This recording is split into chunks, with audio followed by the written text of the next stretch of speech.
It was the drop of 2008 in modern York City, when the to begin with clears out of the season started to diffuse over the sidewalks like overlooked scraps of paper.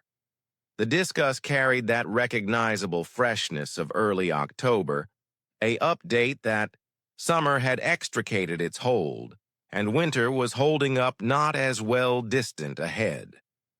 For most understudies at Brooklyn Community College, it was fair another evening between classes, a surge of strides, rushed discussions, and the rearranging of books. But for Marcus Williams, that day would carve itself into memory, in spite of the fact that he didn't know it at the time. Marcus was 20, a long-time ancient, the child of a working-class dark family from Rulers. His mother worked long shifts. As a nurture, his father drove a city transport, and together they carried the weight of their family with calm flexibility. Marcus, tall with wide shoulders and a delicate grin that appeared to ease indeed the most rushed passerby, adjusted his classes with a part-time work at a neighborhood equipment store. He had ambitions, vague, unformed dreams of a career in business. But at that minute, what mattered was getting through the semester without losing his footing. The college library was his asylum. Lines of books, the quieted scent of paper, the unfaltering silence. It was one of the few places where the commotion of his life appeared to mollify. On that specific evening, he had come looking for a humanism course reading Urban Lives, Disparity, and Alter, which his teacher had demanded would be essential for their up-and-coming assignment. He strolled the passageways, eyes filtering. The spines when he taken note somebody else coming to for the same rack. A slim hand, pale against the quieted covers, expanded toward the exceptionally book he had spotted. Their fingers nearly brushed some time recently. Marcus' impulses pulled. Back. Sorry, he said, his voice moo but warm. The youthful lady turned her head. She had straight ash-blonde hair tucked freely behind her ears and eyes the shade of a clear November sky, sharp, mindful, but relaxed by interest. She grinned, a little bend of her lips that appeared both regretful and amused. You looking for this one too? She inquired, resting her hand on the thick blue spine of the textbook. Yeah, Marcus chuckled gently, rubbing the back of his neck. Guess it's popular. For a minute they fair stood there, caught in the unbalanced stop of outsiders choosing whether to withdraw or lock in. At that point, she pulled the book from the rack and held it out toward him. You take it. I'll hold up until it's back, he delayed. Something almost her tone, unassuming, genuine, made him need to deny the offer. We seem share it, perhaps. I cruel if you don't mind. That was how their to begin with discussion began, over the coordinations of sharing a book. They carried it to a corner table, closed the wide windows where the evening light inclined, in brilliant stripes over the wood. They spread their scratch pad, isolating the pages of the reading material as in spite of the fact that they had been accomplices in consider for a long time, or maybe than minutes.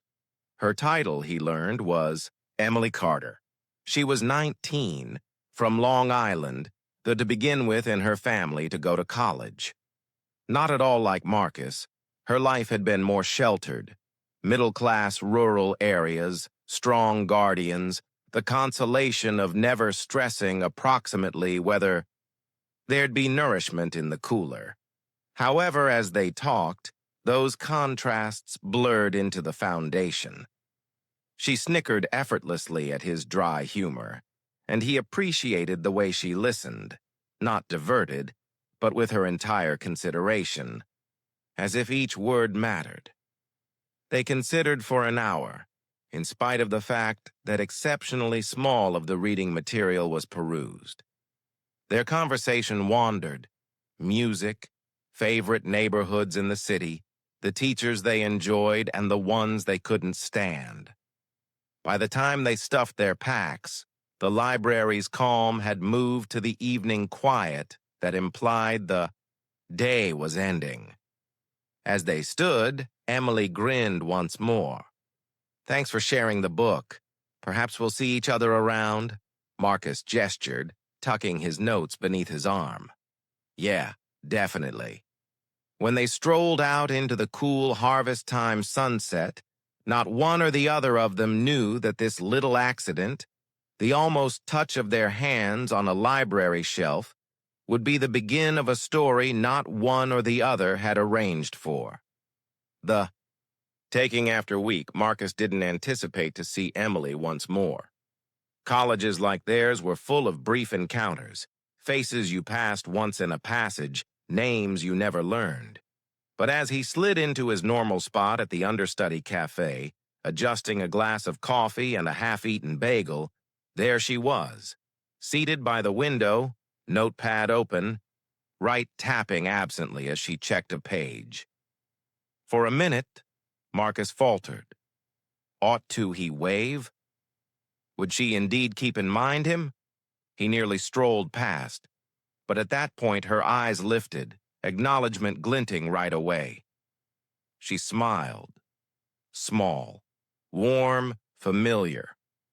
"Marcus, right?" she said, closing her scratch pad slightly. He chuckled, soothed. "Yeah. Emily? That's me." That evening extended into hours. They talked approximately classes to begin with, but discussion floated effectively to the kind of things individuals more often than not stow away absent. Childhood characteristics, humiliating minutes, favorite motion pictures they'd observed as well numerous times. Emily confessed her blameworthy joy was ancient sentimental comedies, whereas Marcus conceded he'd developed up on a unfaltering eat less of hip-hop and ball diversions. She giggled at his overstated impressions of teachers. He tuned in as she depicted the calm boredom of rural summers. Marcus taken note the way she inclined forward when she tuned in, elbows on the table, chin resting gently in her hand. Emily, in turn, taken note how his giggling filled the space, not uproarious, but veritable, the kind that appeared to thrust back the undetectable weight he carried on his shoulders. It didn't take long. Sometime recently, these accidental gatherings turned deliberateness. They started sparing seats for each other in lesson, waiting after addresses to walk together over campus. Now and then they considered in the library, the reading material long overlooked as they shared earphones to tune into playlists Marcus had made, contending over which tunes merited a put and which didn't. But what genuinely bound them in those early weeks wasn't the surface chatter. It was the unobtrusive ways they filled the holes in each other's lives. Emily, who frequently felt imperceptible in her possessed family, overshadowed by the desires of her parents, found in Marcus somebody who saw her without judgment. He never treated her like the calm, good girl her community accepted she was. "Instep," he prodded her, challenged her, made her giggle in ways she didn't indeed know she needed. Marcus, on the other hand, carried implicit burdens. His part-time work implied late evenings and missed trips. His family didn't have the extravagance of monetary security nets. However, when he was with Emily, the largeness lifted. She didn't feel sorry for him, and she didn't imagine his battles weren't genuine. She basically sat with him in them, inquiring questions that appeared she cared. There was one evening, after a long day of classes, when they found themselves strolling over the Brooklyn Bridge, city lights gleaming against the obscuring sky. Emily halted, inclining against the railing, the wind pulling strands of her hair loose. "Sometimes I think," she said delicately, "that life's just as well mapped out. Like everybody as of now anticipates me to take after this straight line, college, work, marriage, house, but I don't know if that's me. Marcus looked at her, astounded at the sudden genuineness. He thought for a minute sometime, recently replying, "Maybe that's the point. You get to choose if you need to walk their line or make your own." Her eyes waited on him, as if she wasn't utilized to somebody saying it so doubtlessly. She smiled, this time a small in an unexpected way, a small deeper. From at that point on, their companionship wasn't fair casual. It carried a weight, a calm understanding that each had found in the other something rare.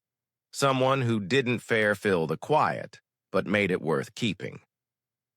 By the conclusion of the semester, understudies on campus had begun taking note. Marcus and Emily were seldom separated. A few whispered, a few prodded, a few looked with interest or indeed dissatisfaction, but for them it was straightforward.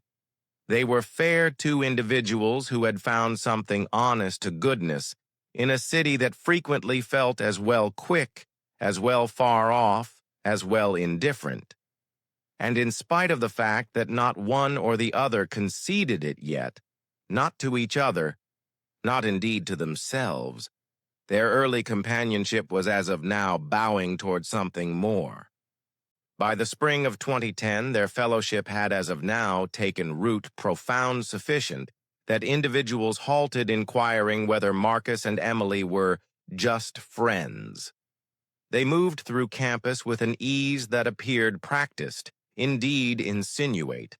The way she tucked her arm through his when they crossed the road, the way he consequently spared her a situate in address lobbies. What had started with borrowed reading material and shared playlists was presently a cadence of little ceremonies that bound them together, but not one or the other of them had said the words yet.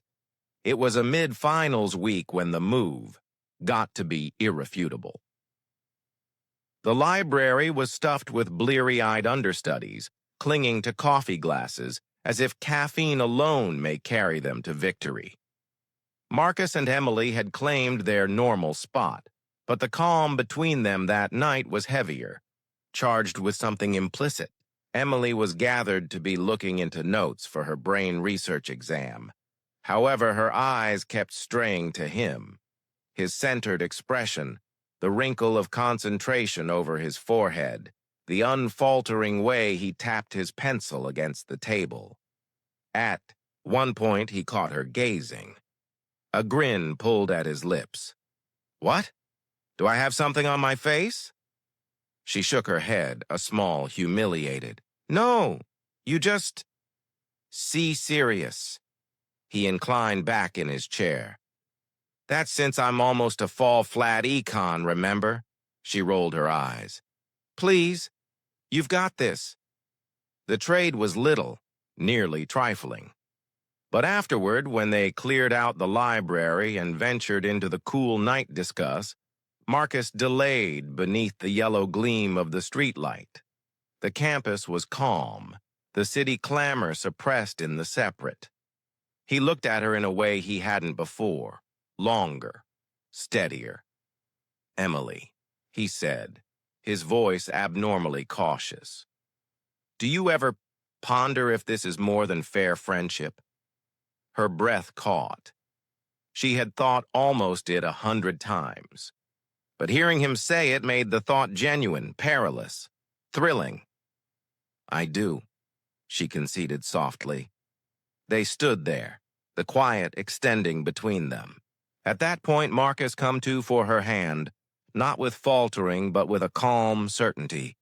His palm was warm against hers, and in that minute the step they had both been circling for months at last got to be real. Their to begin with date wasn't expand. Marcus welcomed her to a little coffee shop close his neighborhood in Rulers, a put with split vinyl booths and the kind of jukebox that hadn't worked in a long time. Emily cherished it. They sat for hours over oily fries and unending refills of coffee, talking approximately nothing and everything. She prodded him around his fixation with shoes. He prodded her around the way she articulated water like she was in a commercial. When he strolled her to the tram station that night, the city buzzing around them, he kissed her for the to begin with time. It was fast, unpolished, nearly awkward, but genuine, and full of the truthfulness that characterized them both. After that, there was no more imagining. They were together, but being together didn't cruel life was all of a sudden basic. Marcus's world and Emily's world didn't continuously adjust. He worked late shifts at the equipment store, some of the time as well depleted to ponder, whereas Emily's night times were frequently free. She yearned for more time, more minutes, and he battled with guilt. Guilt that he couldn't deliver her the consolation or solidness she was utilized to. Yet they kept appearing up for each other. On evenings when his paycheck scarcely secured basic supplies, she'd bring takeout and demand on paying. On days when she felt choked by her parents' desires, he would remind her that she had the right to select her possessed path. They were youthful, confident, imperfect. But they had ventured over a line together, and not one or the other needed to step back. By summer, Marcus no longer presented her as his companion. She was his sweetheart.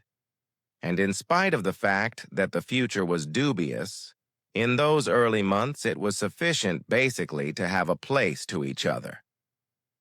By the time harvest time rolled around once more, their relationship had woven itself into the texture of their lives. On campus, it was Marcus and Emily together. Two names talked nearly as one.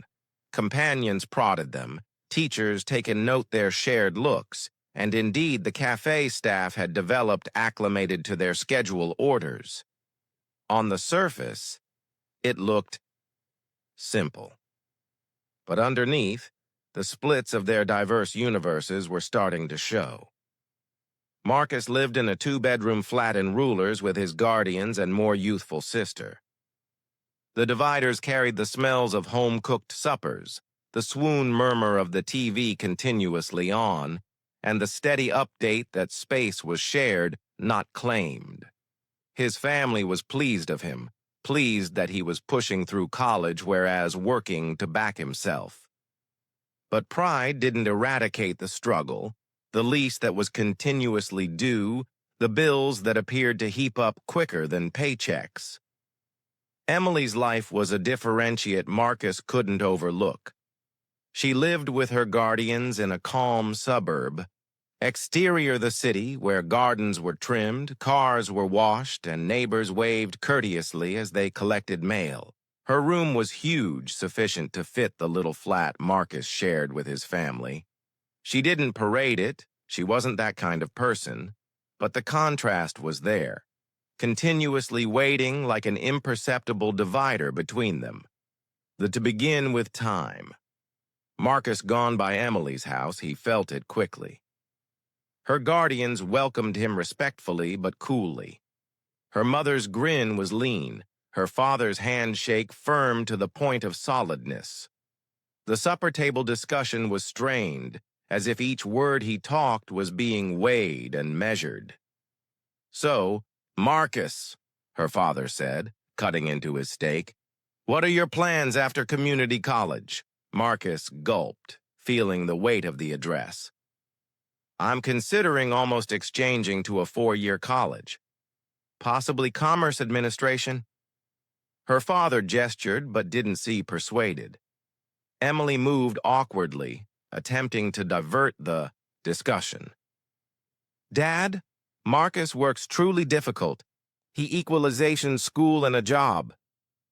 "That's commendable," her mother said, but the tone was neighborly more than warm. Marcus cleared out that night with a largeness in his chest. On the metro ride domestic, he gazed at the obscured reflections in the window and pondered if he had been silly to think he seemed ever fit into her world. Emily taken note his hush. "You know they'll come around," she whispered, crushing his hand. "They fair don't know you yet," but he wasn't so sure. Over time, the contrasts drained into their day-by-day lives. Emily needed to go out to eateries, to see concerts, to take brief end-of-the-week trips. Marcus needed those things as well, but the reality of his bank account kept him grounded. In some cases, he joined her, extending his budget lean, but more frequently he made excuses, extra shifts, family commitments. He abhorred disillusioning her, but he abhorred indeed more the thought of her paying for everything. For Emily, the weight came from another course. Her guardians, in spite of the fact that never by and large precluding her relationship, made their dissatisfaction known in little cutting ways. Her mother would comment on her future. "When you wed somebody steady, you won't have to stress. Approximately money." Her father would drop unobtrusive comments, almost sticking to your possess kind, never naming Marcus straightforwardly, but taking off no question almost what he meant. She attempted to overlook it, attempted to guard Marcus when she seemed, but the pressure wore on her. A few evenings she cried in disappointment, feeling torn between the adore she felt for him and the devotion her guardians demanded. Still, they held on. They told themselves cherish was more grounded than circumstance, that the bond they had built may withstand the weights squeezing in from both sides. But profound down, they both knew the world exterior. Their small bubble was observing, judging, holding up to see if they might survive the weight of being so different. And brave. To be together besides. By the winter of 2011, the weight around them had come to a calm but persistent concentrated. On campus, Marcus and Emily still giggled together, still examined side by side, still strolled over the quad with hands weaved. To anybody looking from the exterior, nothing had changed. But behind those grins, the weight of implicit battles was starting to press them apart. Emily's guardians had developed more honed in their dissatisfaction. To begin with, their feedback had been veiled. Thin comments, almost Marcus's, need of cash or his questionable future. But presently, it had turned into limit discussions in the kitchen when Emily came home. "You're squandering your time," her father said one night as she put her sack down. "Marcus is a decent kid, possibly, but pleasant doesn't pay bills. Decent doesn't allow you stability." Her mother, calmer but no less pointed, included, "You're setting yourself up for disillusionment. Connections like this, they don't last," Emily battled back. She contended that Marcus was yearning, that he was working harder than anybody she knew, but each contention cleared out her depleted, as if she were pursuing a war with no ground gained. Marcus, in the interim, felt the pressure in ways Emily didn't have to clarify. He seemed see it in her tired eyes, listen it in the moans she attempted to stow away. He started to carry his possessed questions. He needed to grant her the kind of life she merited. But the reality was cruel. Long hours at the equipment store scarcely secured his educational cost and transport admission. He stressed continually around whether he was dragging her down. One evening, they met at their normal cafe. The discuss was overwhelming with the scent of broiled coffee and the chatter of understudies getting away the cold. Emily mixed her drink absently, eyes far off. Marcus noticed. "You're calm tonight," he said gently. She looked up, constraining a grin. "Just tired." But he knew it wasn't fair weakness. He knew the truth had been circling them for weeks, holding up to land. "Emily," he said, choosing his words carefully, "do you ever Think possibly this is as well hard? Her eyes glinted with torment. Do you cruel us? He breathed out, gesturing gradually. I mean, I don't need to be the reason you're battling with your family all the time. I don't need you to detest me afterward since I couldn't provide you what you need. Tears welled in her eyes, in spite of the fact that she flickered them back rapidly. You're not the issue, Marcus. I cherish being with you. It's just, her voice broke. It's everything else. They sat in quiet for a long minute, the murmur of the cafe around them sounding unusually far off. At long last, Emily come to over the table, her fingers brushing his. Maybe, she whispered, maybe we ought to take a step back. Marcus's chest fixed, but he didn't contend. Profound down, he had been bracing for this. He gestured in spite of the fact that it felt like tearing himself in half. Maybe you're right. That night when he strolled her to the tram station, there was no kiss, no guarantees to call tomorrow. Fair, a waiting look. Overwhelming with everything they couldn't say. As Emily plummeted the steps, vanishing into the underground obscure of the city, Marcus stood on the stage over, hands pushed profound into his coat pockets. The cold bit at his skin, but it was nothing compared to the hurt spreading in his chest. He told himself it was the right choice, that letting her go was a kind of a door as well. But as the prepare thundered absent underneath, carrying her into a life that no longer included him, he pondered if he had fair misplaced the best thing he'd ever had. In the weeks after Emily slipped out of his life, Marcus found that hush seemed be louder than any contention. The non-appearance of her voice on the other conclusion of the phone, the lost content messages that utilized to light up his night times, the purge situate over from him in the cafe. Each was its claim update, sharp and constant. He attempted to toss himself into work. The equipment store in Rulers required him for additional shifts, and he acknowledged them without faltering. If he wasn't in lesson, he was emptying boxes, stocking racks, or making a difference clients discover, light bulbs and nails. The physical labor gave him something to center on, something that dulled the hurt, but it never eradicated it. Evenings were the hardest. He'd collapse onto his bed in the little room he shared with his more youthful brother, gazing at the split ceiling and pondering what Emily was doing in her calm rural house. His companions taking note the altar. Man, you've been calm lately, one of his colleagues commented as they closed up the shop one night.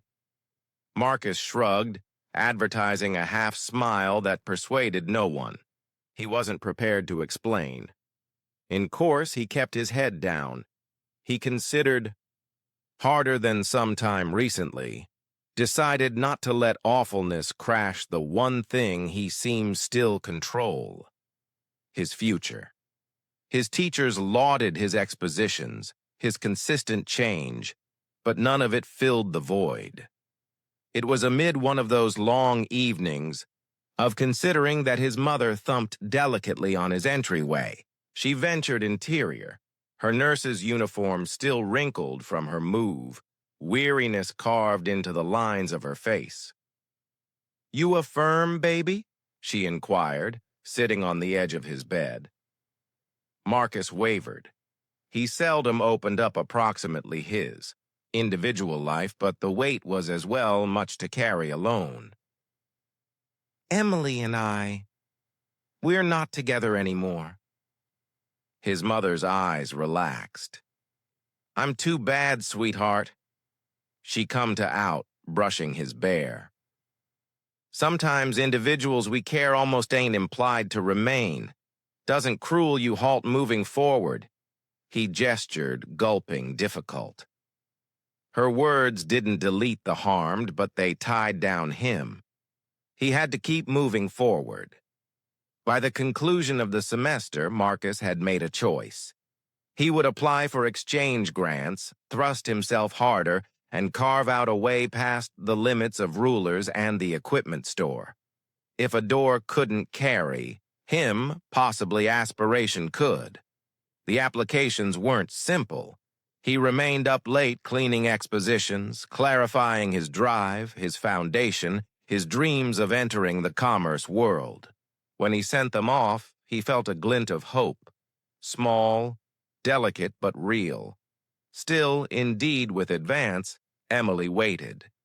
He'd capture impressions of her on campus now and then, strolling with companions, her giggling floating over the quad.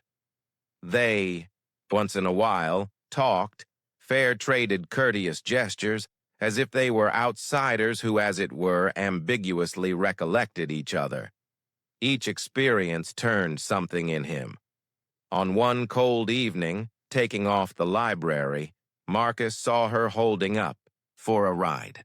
She looked nearly the same, hair tucked beneath a sewn cap, cheeks pink from the wind. But she didn't see him. He stood for a minute, observing from a separate, until a car pulled up and she climbed interior. The entryway closed and she was gone again. It hit him at that point. Life had parted them onto distinctive tracks, moving quicker than either of them might halt. He had no choice but to keep running his claim race, indeed, if hers no longer crossed with his. Marcus fixed his hold on his rucksack strap, breathed out, and strolled toward the metro. His chest still hurt, but someplace interior, assurance, was starting to root itself, unfaltering and unwavering. If he couldn't hold on to cherish, he would hold on to his future. By 2013, Emily's life looked exceptionally diverse from the one she had envisioned amid those long strolls over the Brooklyn Bridge with Marcus. After their breakup, she attempted to bury herself in school, companions, and the schedules anticipated of her. But her parents' voices never ceased resounding in her ears. Reminders approximately security, approximately choosing wisely, approximately not squandering her youth on a future that wasn't guaranteed. So when Daniel Whitman came into her life, it was nearly as well simple to deliver in. He was everything her guardians had needed for her. A youthful attorney with clean conduct, a clean-cut appearance, and a career way that guaranteed money-related solidness.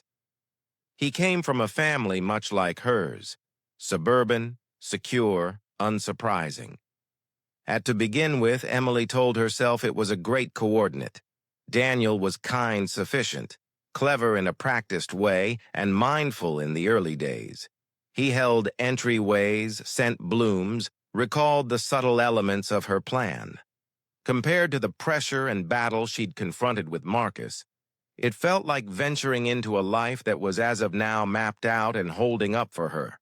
Her guardians worshipped him promptly. Her father shook his hand with endorsement. Her mother grinned with help.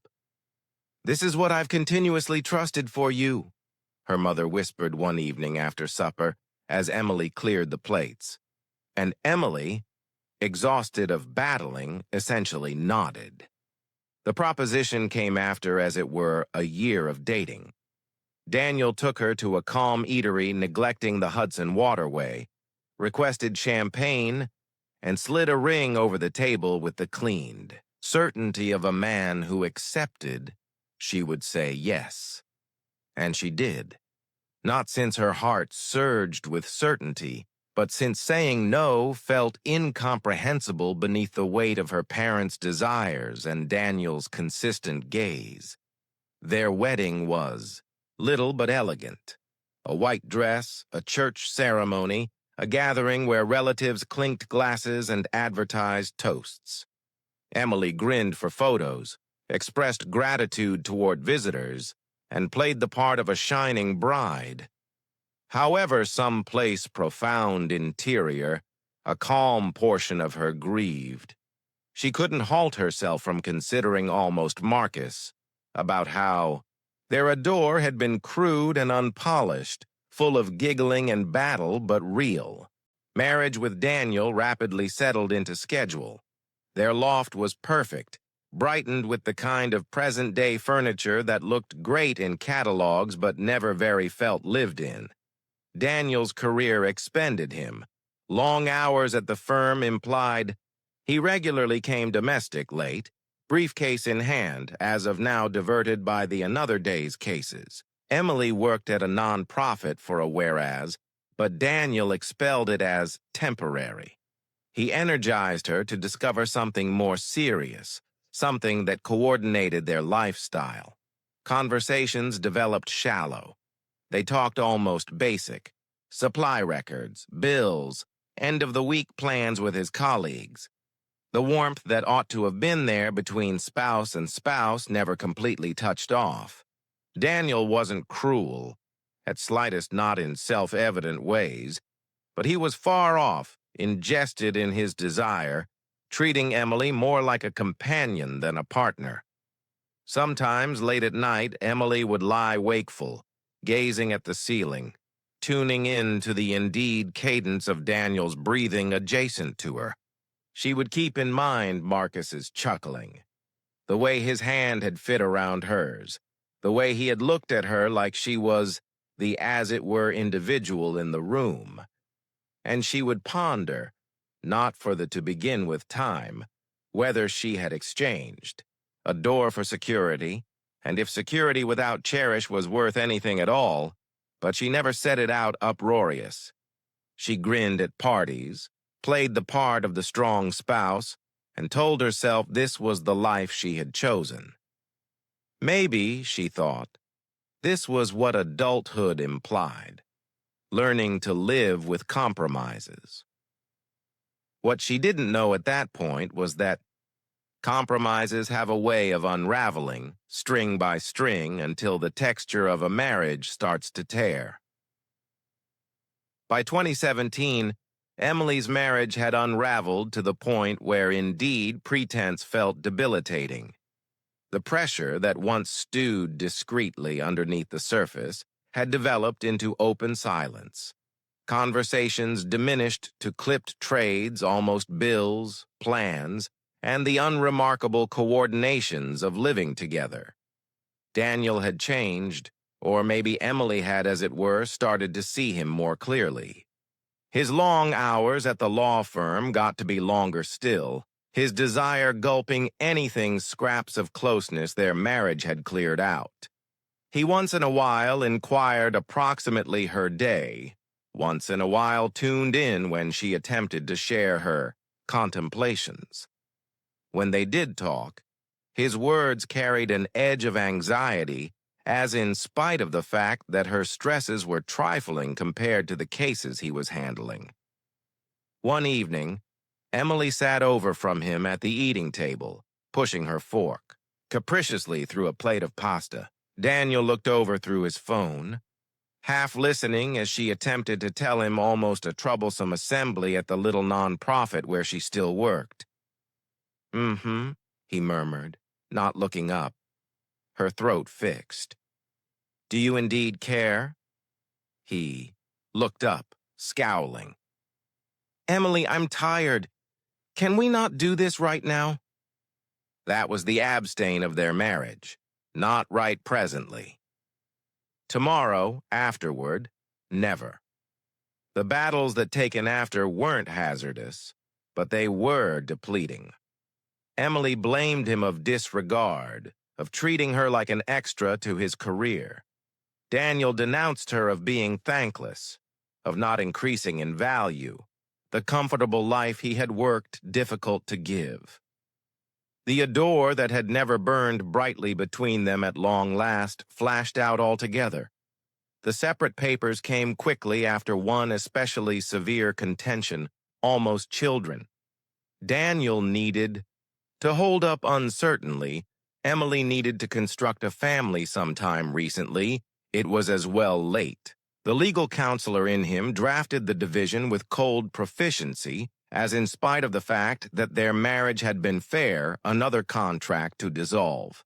Emily moved out of their smooth loft with small more than her dress, a few boxes of books, and the empty reverberate of disappointment clinging to her. She leased a unassuming one-bedroom in the city, its peeling paint and drafty windows a stark differentiate to the cleaned life she had shared with Daniel.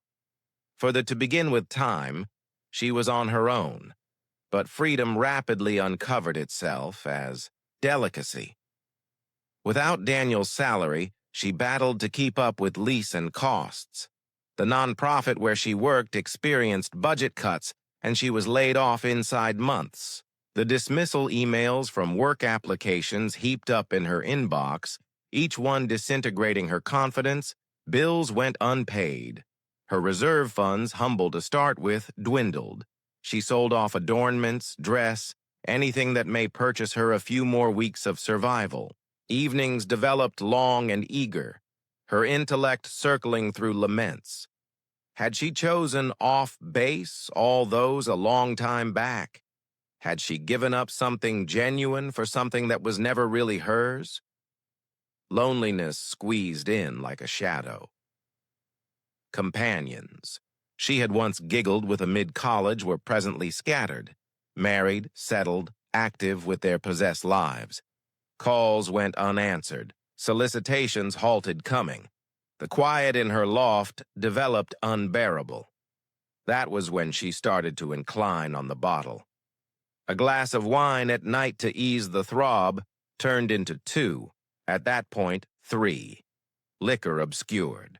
The edges mellowed the laments. It was less demanding than confronting the sharp clarity of her reality. By the conclusion of that year, Emily was 30, separated, unemployed, and slipping. What she had once accepted to be steadiness had collapsed into vulnerability, and to begin with time in her life, she realized she was hazardously near to falling into a pit she might never climb out of. By 2018, Emily's life had spiraled into a cycle she scarcely recognized. The loft that had once appeared like an asylum presently felt like a cage. The dividers were uncovered, the furniture inadequate, and the quiet overwhelming with echoes of a past she seemed no longer reach. She had halted replying calls from companions, ceased answering to emails, and halted looking for work through and through. Each day obscured into the following, punctuated, as it were, by the tireless pull of uneasiness and emptiness. It begun with alcohol, 1 glass of wine in the evening, to take the edge off, to make the recollections of her fizzled marriage blur for a few hours. But before long, it was no longer sufficient. Wine got to be bourbon. At that point, alcohol straight from the bottle. Her night times extending longer, her mornings foggy and drowsy. Evenings were went through gazing at the ceiling, envisioning a life she had once imagined of with Marcus, or the consolation she had envisioned with Daniel, and feeling the weight of each misstep she had made. Her body started to challenge. She misplaced weight, not from slim down or work out, but from push and disregard. Her skin developed pale, hair gloomy and fragile. A sleeping disorder was constant. Sometimes she would rest for, as it were, 2 or 3 hours, waking in freeze, or with the severe taste of liquor in her mouth. Her craving vanished. Dinners got to be uncommon and forgettable, hurriedly devoured in front of a quieted TV. Depression leaked in like water through splits, imperceptible but determined. A few days Emily couldn't drag herself out of bed. On others, she meandered, the roads erratically, a blend of disgrace and deadness directing her steps. The city, which had once felt full of opportunity and vitality, presently appeared cold, uninterested, and threatening. Drugs entered her life gradually, presented by associates she met in late-night bars or on forlorn boulevards. To begin with, they were in test. Something to feel lively once more, to chase the desensitizing impacts that liquor alone seemed no longer give. But before long, it got to be reliance. Each hit, each pill, was a way to briefly disregard the disappointments, the forlornness, the hurt of knowing she had once adored and misplaced and seemed not to discover her way back. Emily started to confine, herself assist, embarrassed of the choices she had made, embarrassed of the direction her life had taken. She dodged mirrors, dodged companions, dodged places that reminded her of a time when things had appeared conceivable.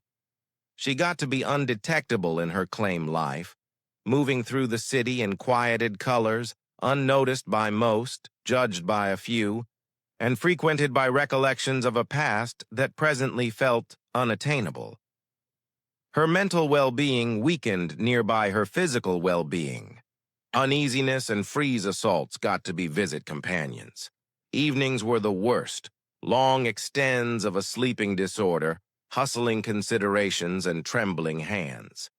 She felt a diligent largeness, as if the world itself had squeezed down on her chest and denied to lift. By the conclusion of the year, Emily knew she was in genuine peril. She was no longer essentially struggling. She was losing herself. Companions had vanished, bolster frameworks were broken, and trust appeared like a memory from another lifetime. Each morning, she confronted a choice: to proceed, sinking in courage, or to attempt to get a handle on a few similarity of control over a life that had slipped past her reach. It was an unstable, delicate presence, and however someplace profound inside, a little start remained.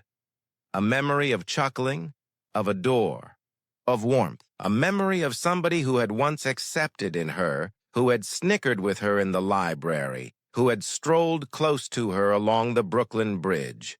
A memory that, for all its remove, denied to be quenched. By 2019, Emily's circumstance had disintegrated to a point she may no longer disregard. The unassuming flat she had overseen to hold on to after her separate was lost. Rents were past due, reserve funds had vanished, and proprietors had long since misplaced persistence.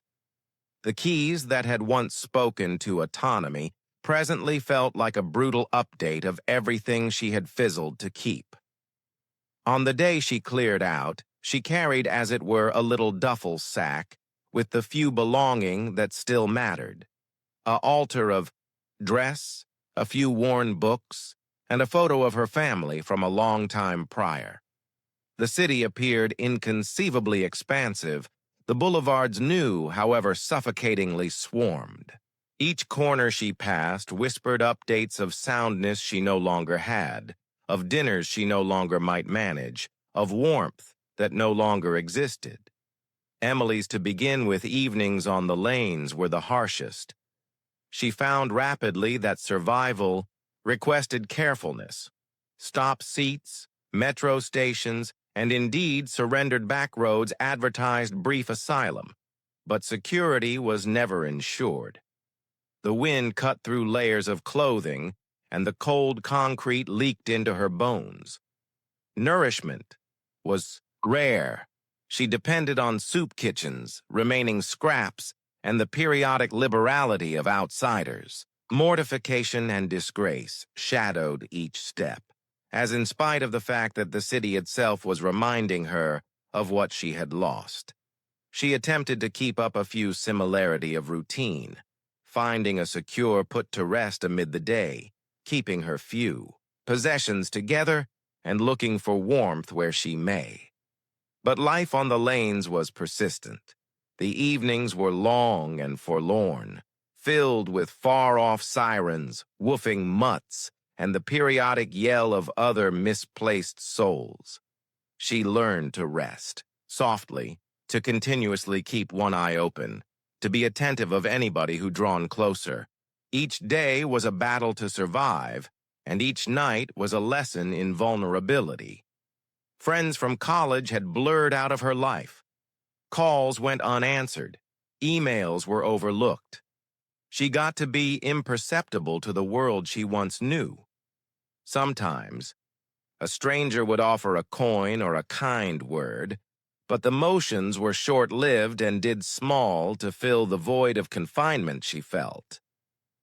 As months passed, Emily's appearance changed radically. Her hair tangled and frizzed in the clammy evenings. Her dress developed beat up and layered, carrying the stench of city lanes and unwashed days. Her confront, once dynamic and full of expression, got to be carved with weariness, uneasiness, and starvation. Individuals who passed her on the tram looked absent rapidly, as in spite of the fact that awkward confronting somebody who had fallen so far. Even in the middle of her battles, recollections of her past frequented her tirelessly. She recollected Marcus, the way he had snickered, the way he had cared, the warmth of his nearness. Those recollections were both a consolation and a torment, a update of cherish misplaced and ways not taken. But life on the boulevards cleared, out small room for liberality and wistfulness. Survival requested consideration, genius, and steady movement. Sometimes in the calm minutes, sometime recently daybreak, she would sit on a control with her knees drawn to her chest and ponder how. Life had gotten to be so unforgiving. How had she gone from a steady domestic, a career, and a future she had accepted in, to cold concrete, starvation, and intangibility? The questions advertised no answers, as it were a profound, chewing throb that she carried like a steady companion. Emily had ended up portion of the cities overlooked, the uprooted, the concealed. And however, underneath the layers of hardship, a flash of versatility remained. A little, persistent ash that denied to pass on out, holding up for a chance, be that as it may thin, to touch off trust once more. While Emily battled to survive, Marcus's life had taken a diverse direction. After completing his degree, he had tossed himself into his work, decided to construct something significant for himself and for the family that had upheld him through his college a long time. He begun at a little promoting firm, taking care of authoritative errands and minor ventures, frequently remaining late into the night to demonstrate his value. His difficult work did not go unnoticed. Inside, too, a long time, he earned an advancement to venture facilitator, at that point supervisor, continuously picking up more obligation and regard. Marcus's approach to work was deliberate, persevering, and honest, qualities that earned the belief of his bosses and colleagues alike. He was not showy, nor did he look for consideration, but his comes about talked for themselves. Financial solidness started to arrive, gradually but relentlessly. He moved into an unassuming flat of his claim, one he may call domestic, free from the swarming and chaos of his parents' house. In spite of the fact that the space was little, Marcus brightened it with care. Bookshelves filled with stories he adored, surrounded photos of family minutes and a few little plants to bring life into the room. It was straightforward, but it was his. Marcus, too, got to be more included in his community. He given time and assets to neighborhood youth programs, volunteering on ends of the week to coach tall school understudies. He recollected what it had been like to battle, to have aspirations that appeared fair out of reach, and he needed to offer assistance others bridge that hole. The sense of reason he picked up from making a difference, others complimented the individual victory he was encountering at work. By 2020, Marcus had risen to a senior administration position in the firm. His compensation permitted him to live comfortably, spare for the future, and sometimes enjoy in little luxuries. A getaway to a calm shoreline town, a modern portable workstation for work, a bike for end-of-the-week rides through the city. He had a sense of soundness that had once felt inconceivable, a calm certainty earned through a long time of determination and determination. And however, indeed, in the midst of his advance, contemplations of Emily in some cases surfaced. They were brief at first, a memory of her giggling, the way her hair caught the daylight in the library, the long strolls they had shared around the campus. He pondered where she was, if she was cheerful, if she had found a way that brought her peace. Those considerations were short-lived, frequently went with by a throb of lament, but Marcus buried them beneath the obligations of day-by-day life, beneath the accomplishments and advance he had worked so difficult to create. Still, he never overlooked. Emily had been a portion of his life in a way that mattered, and indeed the littlest memory may drag him in reverse, reminding him of the time when adore and trust had interwoven so totally with his ordinary existence. By the conclusion of 2021, Marcus was in a position to make a significant affect, not fair for himself, but for others who required direction, bolster, and a moment chance. He had learned that victory was not fair, almost cash or status. It was almost versatility, approximately the capacity to overcome, and around the duty to utilize what one had earned to offer assistance those who had fallen behind.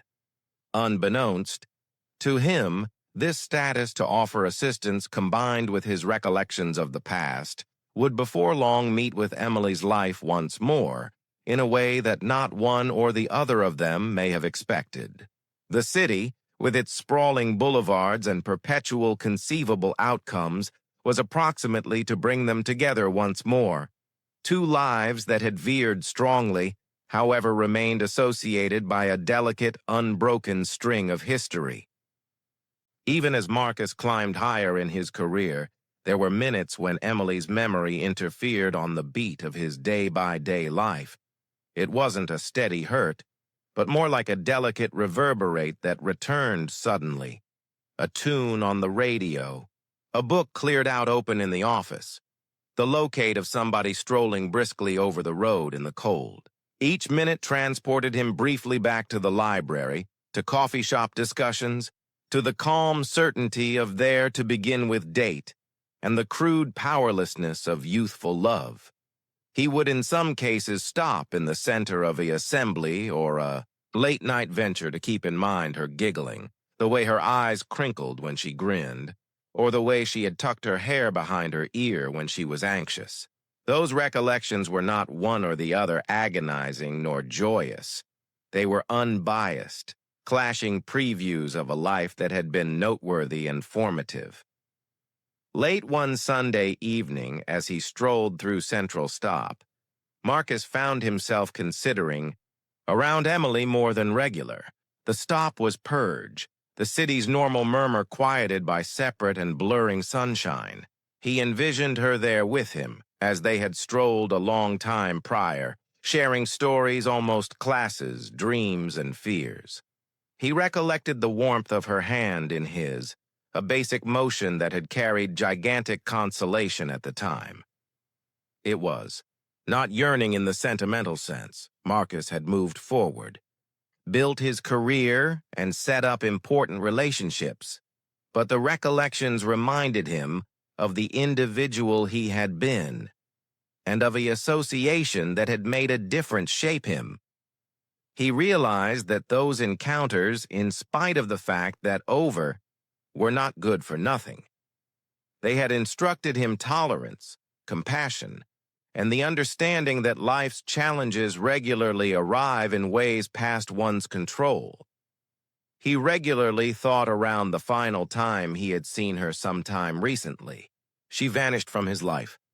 He recollected the way she had strolled absent at the tram, the distress in her eyes, and the weight of implicit words between them. It had been a minute suspended in time, solidified in memory, and however by one means or another lively, forming the choices he had made in the long time that followed. Marcus moreover reflected on the lessons of strength, both his and hers. In spite of the fact that he had not known the direction her life would take after they separated, he caught on the delicacy of human circumstances.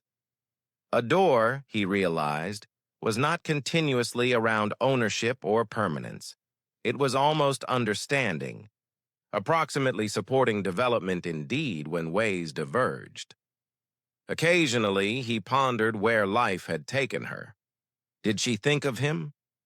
Did she ponder if they might have been upbeat, had circumstances been distinctive? He did not permit these questions to rule his thoughts. They were as well difficult to stay on, but he recognized them, quietly honoring. A past that had made a difference characterize his present. In calmer minutes, he recognized that recollections of Emily were a shape of direction. They reminded him of the significance of association, of sympathy, of kindness. They reminded him that individuals can rise over their circumstances, but too that individuals can drop out of the blue, and that life's direction is never guaranteed, as the evening sky turned a profound shade of indigo. Marcus proceeded strolling, mindful that the city held endless stories, and that his possessed story, his triumphs, disappointments, delights, and losses, was, as it were, one among numerous. However, Emily's nearness in his past remained a discreetly shining string, a update of cherish, of choices made, and of the persevering affect of veritable human connection. And someplace, profound in his heart, he carried the implicit trust that if their ways were ever to cross once more, he would be ready, compassionate, understanding, and arranged to meet her where life had cleared out her. It was in standard Wednesday evening in early 2022 when the world Marcus had carefully built collided out of the blue with the one Emily presently explored. He had wrapped up a long trade assembly downtown, the kind that cleared out him rationally depleted but professionally fulfilled. As he strolled to the stopping carport, his intellect was, as of now, moving to the following venture, checking on plans, assigning tasks. He was midway down a limit walkway when something at the corner of his vision caught his attention. A figure, hunkered against the brick divider of a closed shop, a shopping cart adjacent to them filled with worn covers and sacks. At first he accepted it was fair, another individual looking for shield from the cold. Vagrancy was a commonplace locate in the city, a reality he had passed endless times without much thought.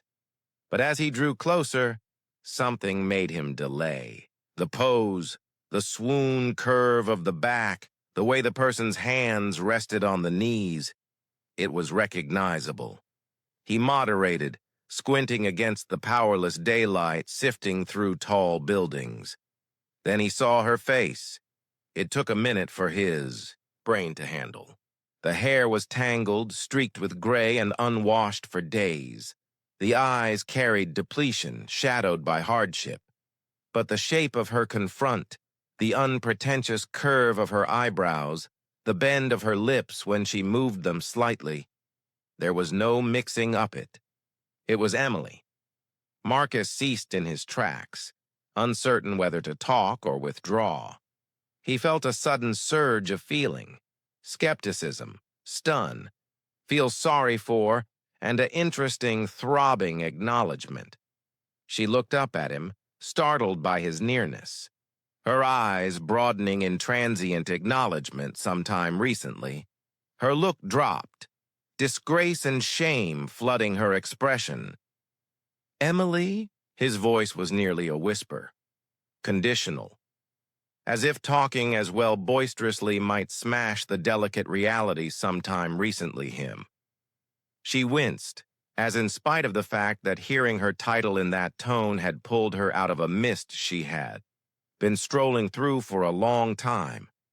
Her head plunged marginally, eyes dodging his, and she mumbled a delicate, nearly quiet acknowledgement.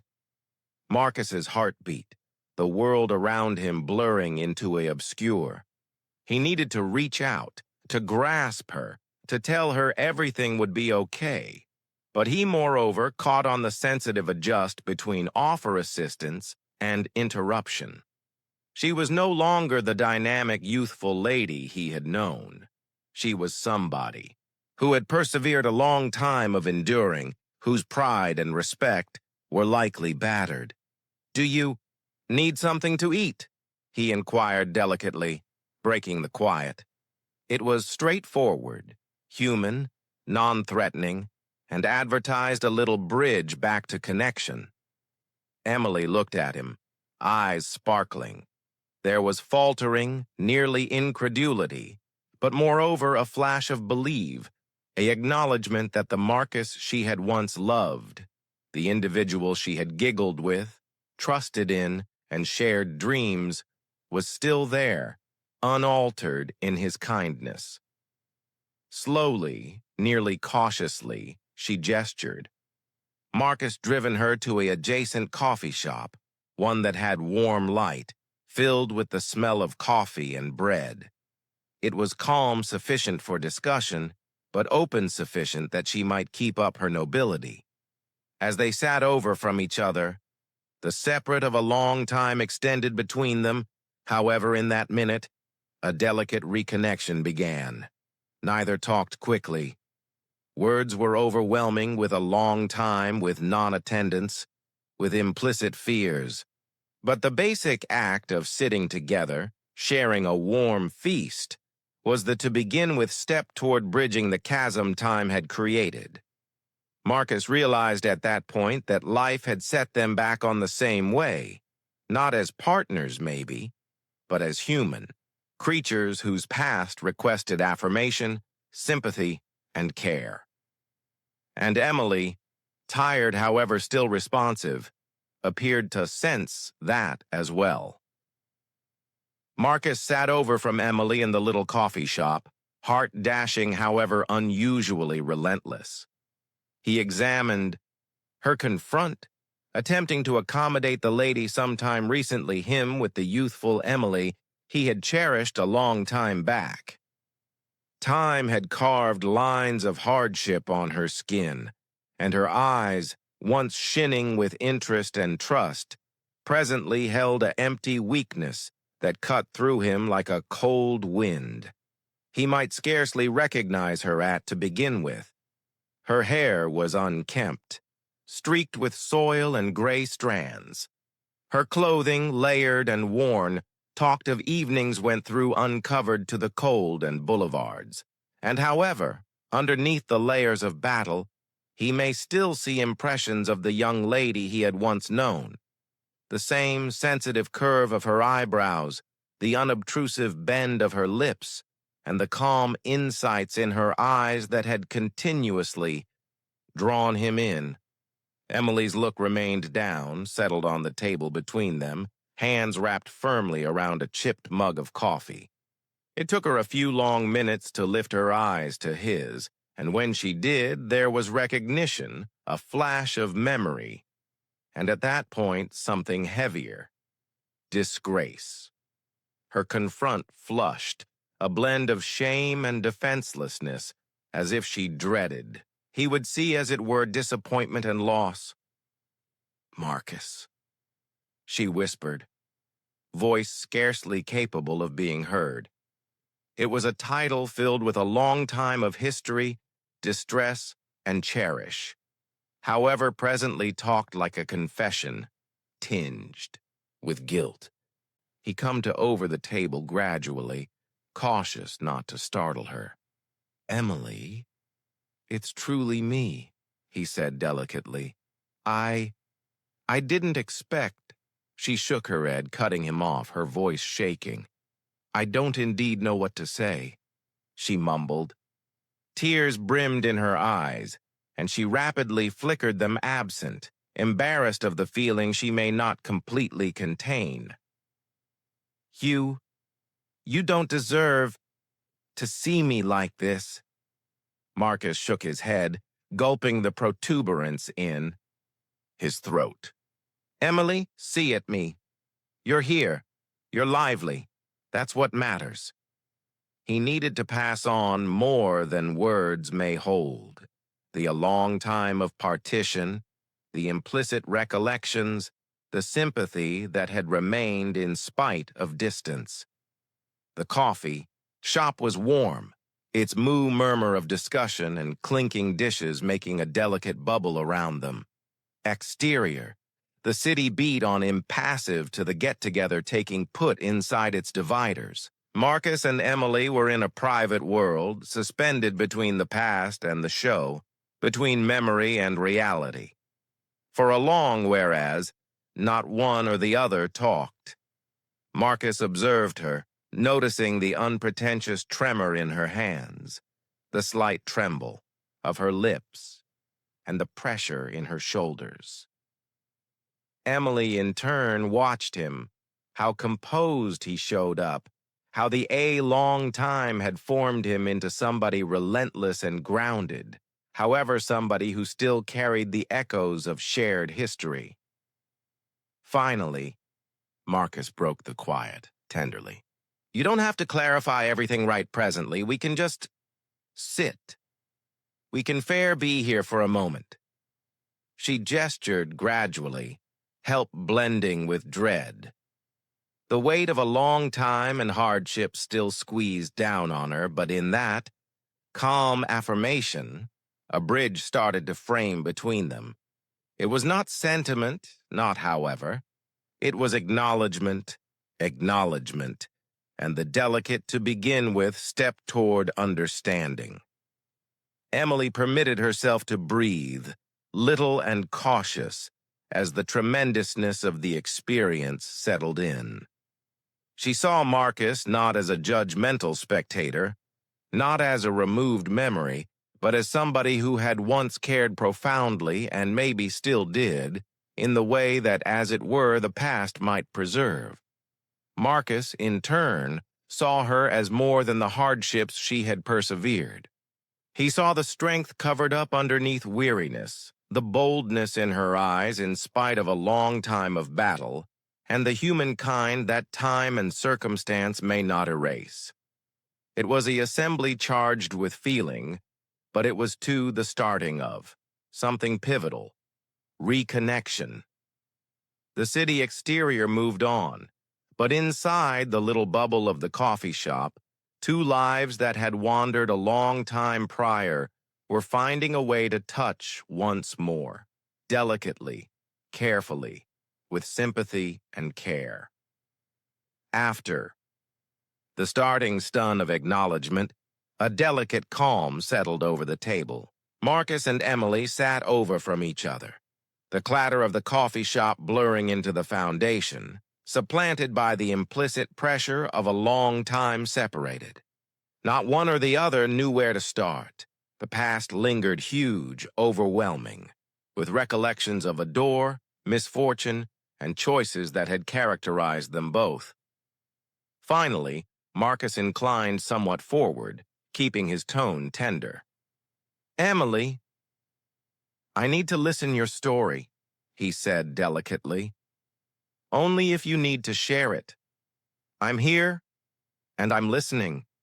She delayed, fingers following the edge of her coffee mug. The long time of battle, disgrace, and segregation weighed intensely on her chest. Talking out boisterous implied going up against everything she had attempted to bury. The separate, the unemployment, the evenings on the boulevards, and the moderate, tenacious plummet into addiction. I don't indeed know where to start, she whispered, her voice trembling. Everything went off base. After the divorce, I misplaced my work, and then her voice broke, and she squeezed a hand to her confront. squinting back tears. Marcus remained noiseless, giving her the space to breathe, to accumulate herself. He caught on that this was not a story of embellishments or drama. It was genuine, crude, and agonizing, and she required to tell it in her claim time. Emily drew a temperamental breath. I tried. I attempted to keep things together, but I couldn't. I misplaced my loft, I misplaced my companions, my money, everything.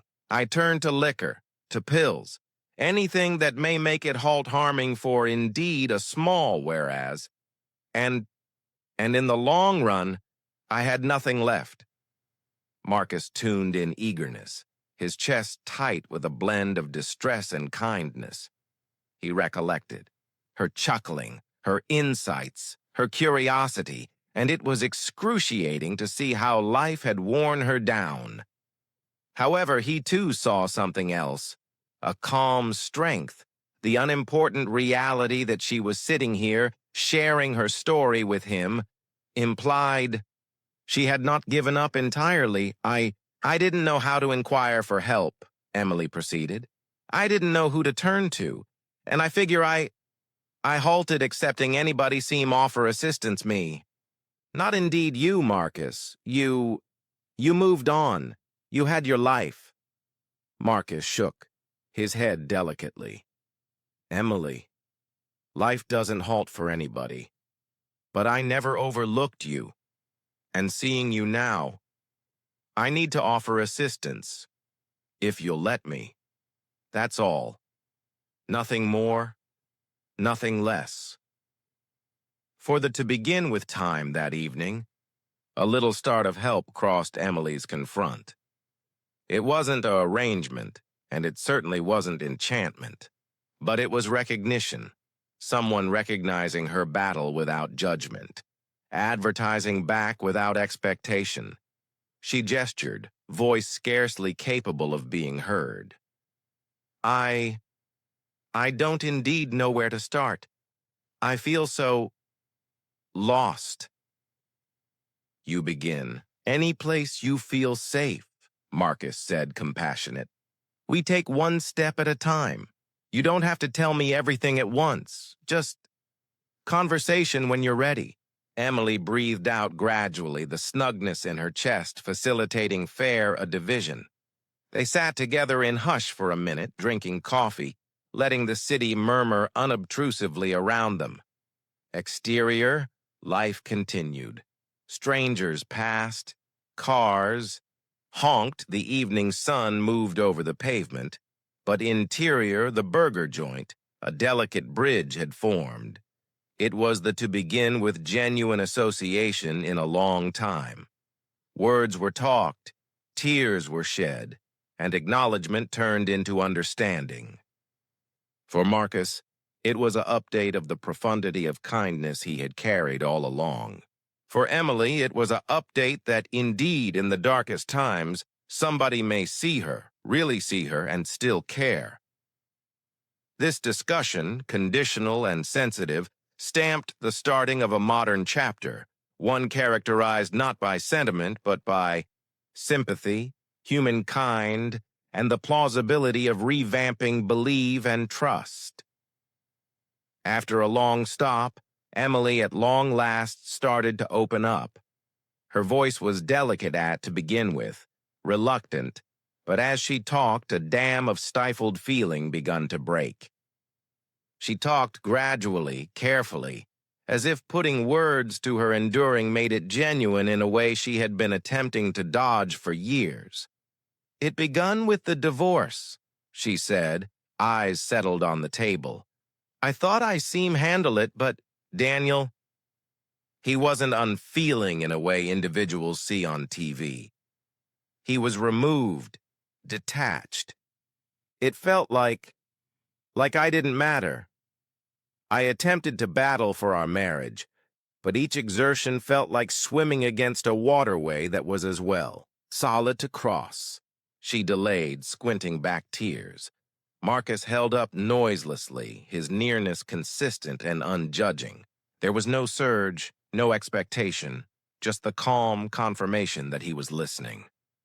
After that, she proceeded, I misplaced my work. The nonprofit closed a few months after I was laid off.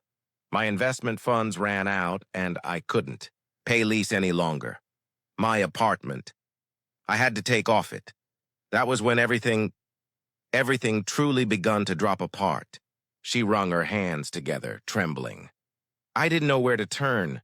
I attempted remaining with companions, but everybody has their possessed life. I felt like a burden. I felt undetectable. And then I begun drinking.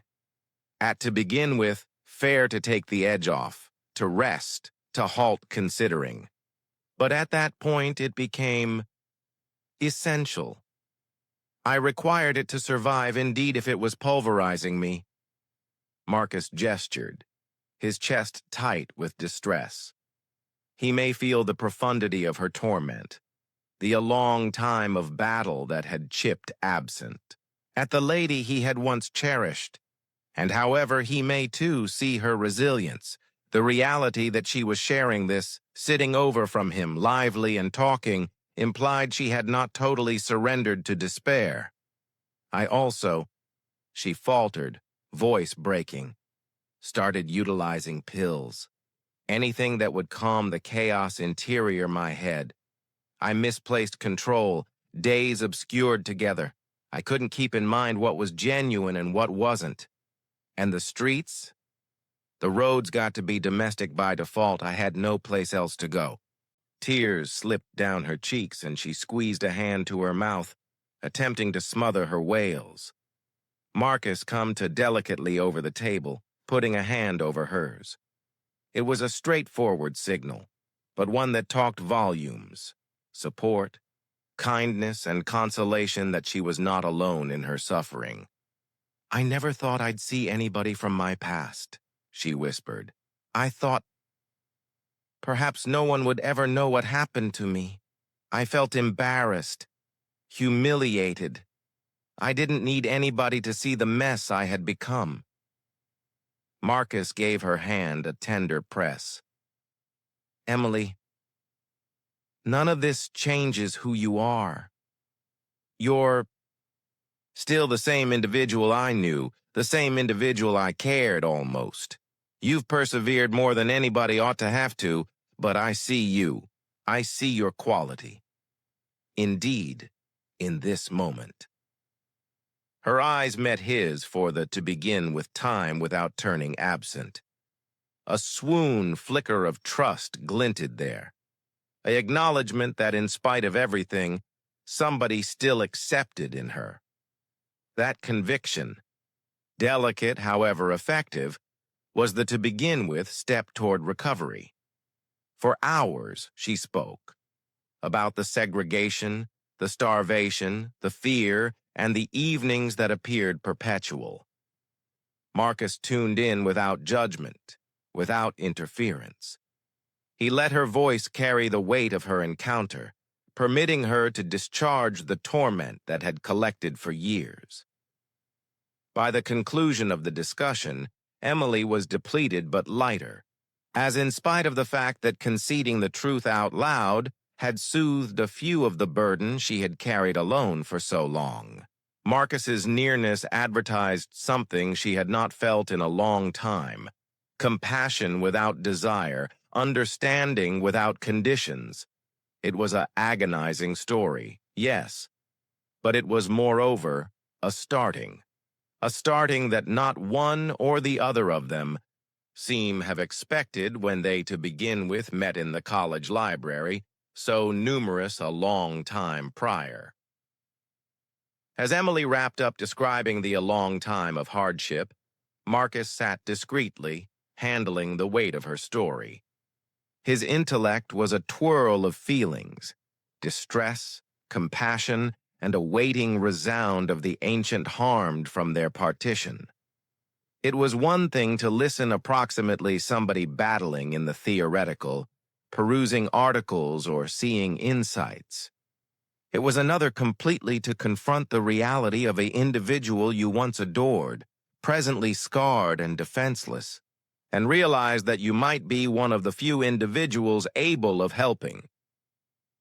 Marcus's heart hurt, and however he felt a tangle of wavering, portion of him needed to surge in and settle everything promptly to eradicate the long time of torment and battle she had persevered. But he knew it wasn't that basic. He had learned over the long time that offer assistance might, as it were, be important if it was invited and feasible. He couldn't fair toss cash, exhortation, or fast arrangements at her. She required more than transitory relief. At the same time, ancient wounds mixed. The memory of their breakup, the catastrophe, the sense of misfortune, the implicit words cleared out in the air, still waited. Seem he offer assistance without the shadow of hatred or uncertain sentiments interferometer? Seem he stay fair-minded, compassionate, and understanding without anticipating anything in return? He thought back to begin with time. He had met Emily in the library, how her interest had drawn him in, how their chuckling had filled calm corners of the campus. Those recollections were mixed now, proof that the association they had once shared had been genuine. However, to a update of the long time they had went through separated, the ways they had taken, and the remove life had forced between them. Marcus weighed common sense contemplations as well.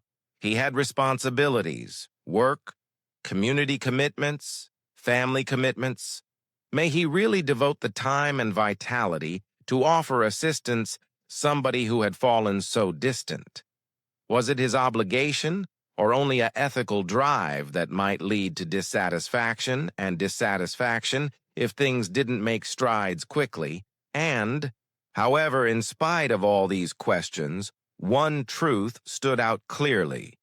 Emily required offer assistance, and he was in a position to give it. He seemed not, in great soul, walk absent. The city was unforgiving, impassive, and immovable, and she was powerless in ways he might never overlook. Kindness requested activity. Indeed, if it came with chance, indeed, if it blended complex emotions. Marcus breathed in gradually, feeling the pressure in his chest ease marginally. He realized that making a difference, Emily was not almost eradicating the past or modifying history. It was approximately recognizing reality and choosing to act compassionately inside it. It was approximately advertising bolster without strings, without judgment, and without anticipating appreciation or repayment. He looked over the table at Emily, taking note the delicate metal she carried, the defenselessness she had uncovered, to him. Her story was a confirmation to flexibility, indeed, if it had been molded by enduring. Marcus felt a surge of determination, not to settle everything immediately, but to walk nearby her, to offer solidness and direction as she explored her way back to security and dignity. Finally, he talked, voice calm but unflinching. Emily, I don't have all the answers, and I can't guarantee that everything will be simple. But I can guarantee this, you won't confront this alone. We'll take it one step at a time, together, if you're willing.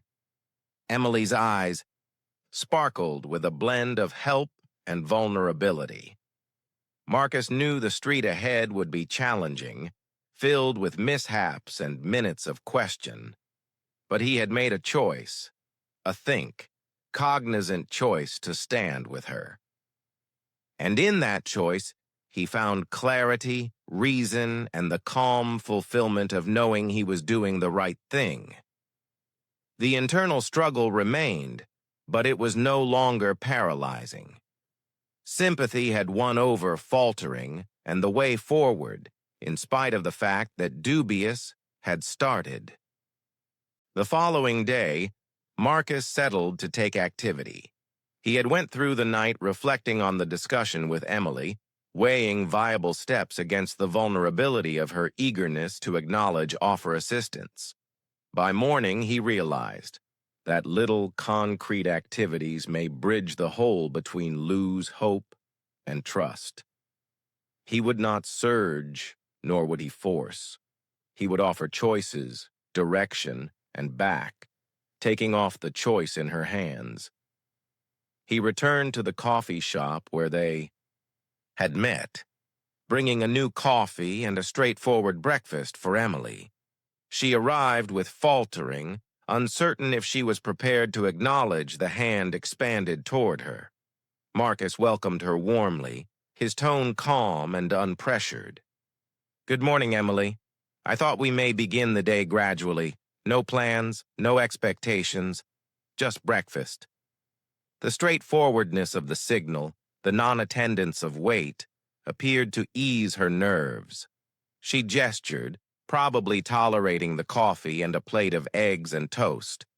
For the to begin with time in a long time, she felt a glint of normalcy, the conventional human act of sharing a feast, warm and steady, in a secure place. After breakfast, Marcus tenderly presented the thought of brief protect. "There's a neighborhood shield nearby," he said.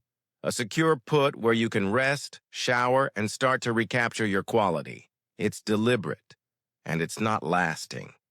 You can take off at whatever point you feel prepared, but it would donate you a steady establishment to begin from." Emily faltered, fear and pride doing combating with the blackout trust Marcus advertised. She had been constrained to acknowledge conditions sometime recently, judged cruelly for botches and slips. This time the offer was different, non-judgmental, persistent, and compassionate. Gradually, she gestured, a calm strength developing in her eyes. Marcus guided her through the brief walk to the Protect, talking delicately, almost items of common sense. Check-in strategies, rules for remaining secure, and the assets accessible for therapeutic care and counseling. Emily ingested the data, her intellect moving from survival intuitive to cautious good faith. For the to begin with time, she considered a future where essential needs, food, shield, rest, were no longer consistent struggles. At the Shield, staff invited her warmly, recognizing her as somebody prepared to recover her life, or maybe then somebody characterized by her past disappointments. Marcus remained close to her until she felt comfortable, advertising consolation that she was not alone. The act of being seen, upheld, and guided without judgment was transformative. Emily realized that offer assistance may exist exterior of disgrace, exterior of fear, and that tolerating it did not decrease her worth. Marcus's association did not conclusion there. He made a difference. Emily secured transitory clothing, cleanliness supplies, and a little remittance for necessities. He too orchestrated arrangements with restorative experts to address her physical and mental well-being needs. Each step, carefully arranged and executed, built a framework on which Emily seemed start to remake stability. What mattered most, in any case, was the human association. Marcus's nearness reminded her that somebody really cared, that she was not imperceptible, and that her life still had esteem. For Emily, this was the most significant step of all. Acknowledging that recuperation was not fair, approximately assets, but around being seen, caught on, and upheld in her humanity. By the conclusion of the day, Emily settled into her transitory space with a cautious sense of trust. She was tired, candidly depleted, however buoyed by the information that somebody she trusted was strolling nearby her. Marcus as well felt a calm fulfillment, a consolation that taking activity, indeed, little steps, might light significant change. The to begin with step had been taken. It was straightforward, viable, and human, but it carried inside it the potential to alter the direction of Emily's life, a direction that had long been characterized by hardship, disregard, and lose hope. And for Marcus, it was the fulfillment of a guarantee he had made quietly a long time prior, to see, to care, and to act when somebody he once cherished required him most. The days that taken after stamped the starting of Emily's moderate travel toward recuperation. With Marcus's preceded bolster, she started going to an organized restoration program that tended to both her physical and passionate needs. The program was thorough, advertising counseling, bunch treatment, restorative care, and life abilities workshops, but Emily drawn nearer it cautiously, mindful that revamping a life from scratch would take more than a single effort. To begin with, she battled with schedule. A long time of living on the boulevards had dissolved her sense of regularity and self-discipline. Straightforward tasks, showers, planned dinners, and going to meetings felt overpowering. Marcus remained a quiet nearness, delicately empowering her without judgment. He reminded her that misfortunes were normal and that each little achievement mattered. Group treatment sessions were at first threatening. Sitting among outsiders, each with their claim stories of torment and battle, Emily felt uncovered and defenseless. But over time, hearing others' encounters and sharing bits of her possess permitted her to stand up to the disgrace and segregation she had carried for so long. She found that helplessness, when met with understanding, might cultivate association and growth. Medical care tended to the waiting impacts of substance mishandle and destitute nourishment. She continuously recaptured quality, her body reacting to steady dinners and appropriate rest. Mental well-being back made a difference. Her explore discouragement and uneasiness, apparatuses she had never had some time recently to oversee her considerations and feelings constructively. Marcus proceeded to play a calm, fundamental part. Made a difference facilitate arrangements, given transportation when required, and advertised enthusiastic back without forcing. His nearness was steady, a update that somebody cared reliably, not out of commitment, but out of veritable concern. This consistency was basic. For somebody who had experienced deserting and selling out, unsurprising benevolence was the effective anchor. The prepare was not straight. There were days when Emily felt miserable, overpowered by recollections and questions around her worth. However, each day, she learned to recognize advance, waking up on time, going to a session, completing an errand, or essentially feeling calmer and more grounded than the day sometime recently.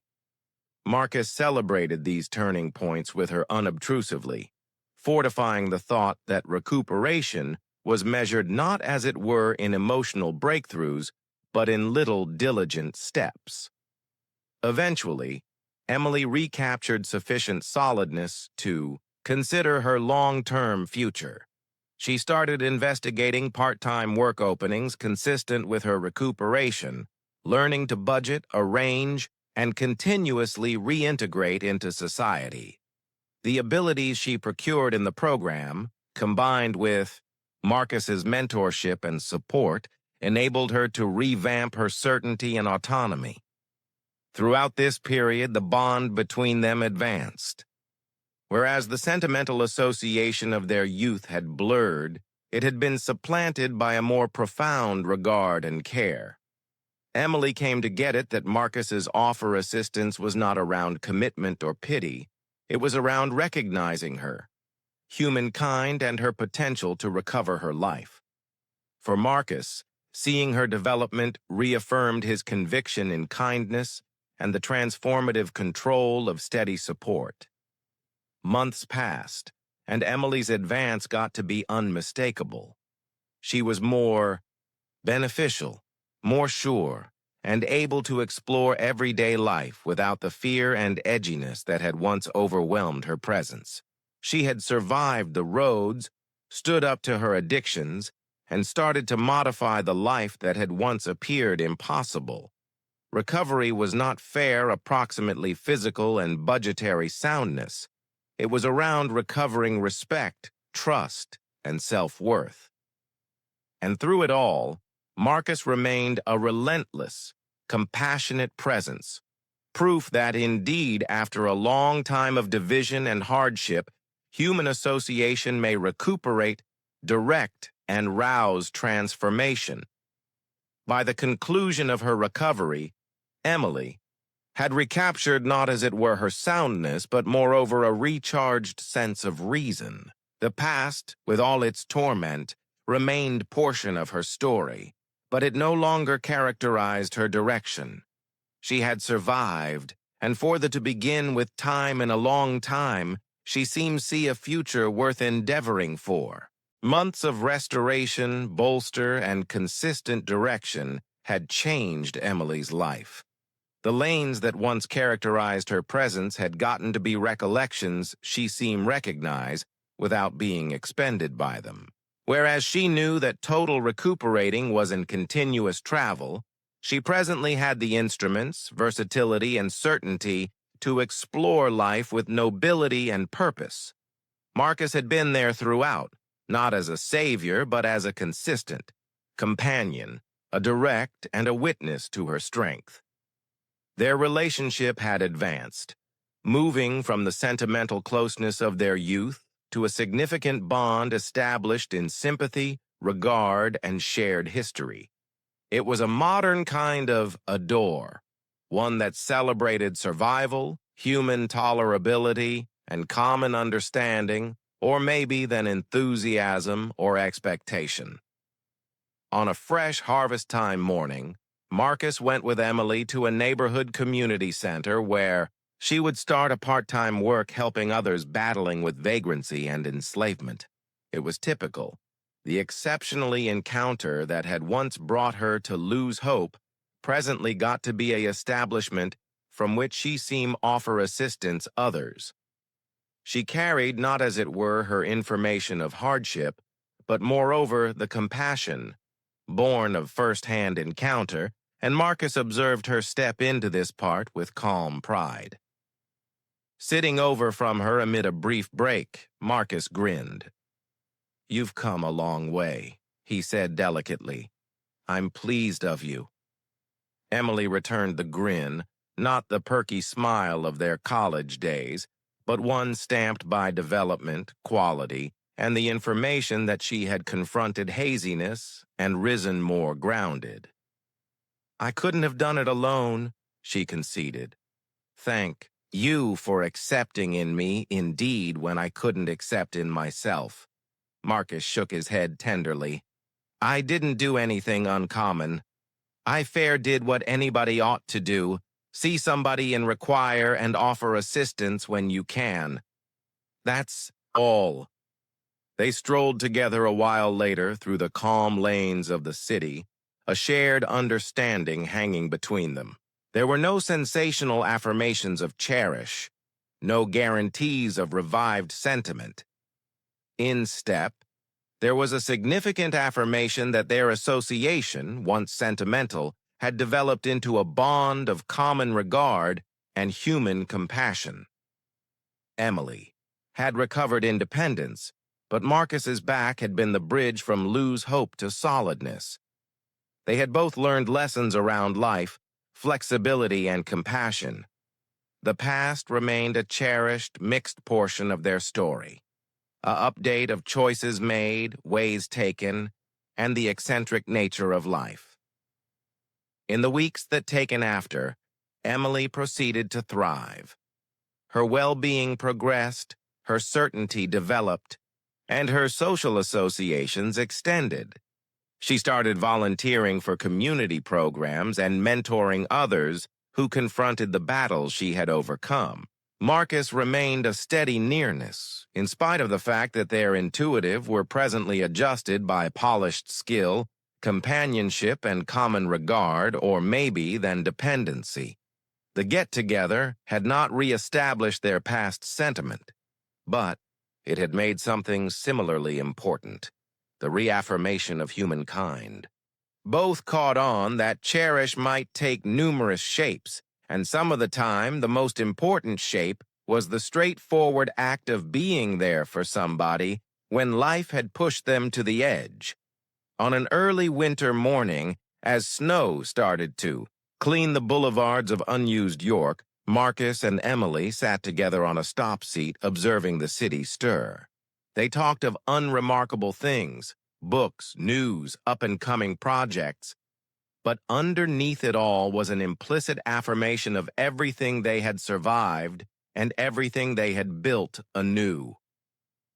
Emily at long last said discreetly, "I think I'm prepared to move forward presently. I've learned that falling isn't the end. It's a chance to rise once more, stronger." Marcus gestured. "And I'll be here, each step of the way, not to hold you back, but to walk close to you if you require me."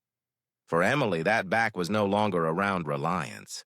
It was almost knowing that life, whereas erratic and in some cases cruel, moreover advertised association, sympathy, and trust.